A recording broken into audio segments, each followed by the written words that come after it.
बार बार इस बात को कह रहा हूं कि आर्टिकल 32 या फिर आर्टिकल 131, क्या ममता बनर्जी राज्य हैं? अगर ममता बनर्जी राज्य नहीं हैं तो फिर कैसे आर्टिकल 131 इन्वोक होगा? लेकिन यह भी बात है कि ममता बनर्जी मुख्यमंत्री के नाते वहां पर गई हैं, इसलिए व्यक्तिगत रूप से ईडी के राइट को उन्होंने इन्फ्रिंज किया है, ईडी के इन्वेस्टिगेटिव पावर को उन्होंने इन्फ्रिंज किया है, इसलिए ईडी सुप्रीम कोर्ट आर्टिकल 32 में आ गई।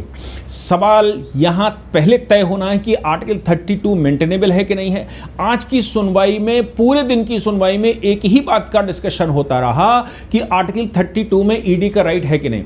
सवाल देखिए, कपिल सिब्बल साहब जब कह रहे थे कि आपको अगर पब्लिक का सरकारी काम में बाधा मानते हो तो आपको बीएनएस इन्वोक करना चाहिए, आपको पीसी इन्वोक करना चाहिए, आपको पीएमएलए में राइट है उनमें जाना चाहिए। इसका मतलब यह हो गया कि ममता बनर्जी के वकील भी ये मानते हैं कि पब्लिक के काम में, यानी कि सरकारी काम में बाधा पहुंचाई गई है।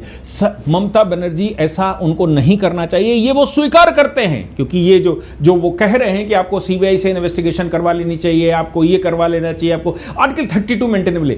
केवल वो प्रोसीजरल मैकेनिज्म को गलत बता रहे हैं जो मैं समझ पाया, लेकिन वो इस बात को दबे पांव या पिछली खिड़की से ये स्वीकार कर रहे हैं कि वाकई में ममता बनर्जी ने जो कुछ भी किया है, ममता बनर्जी ने जो वहां पर कांड किया है, वो कांड लीगली वैलिड नहीं है।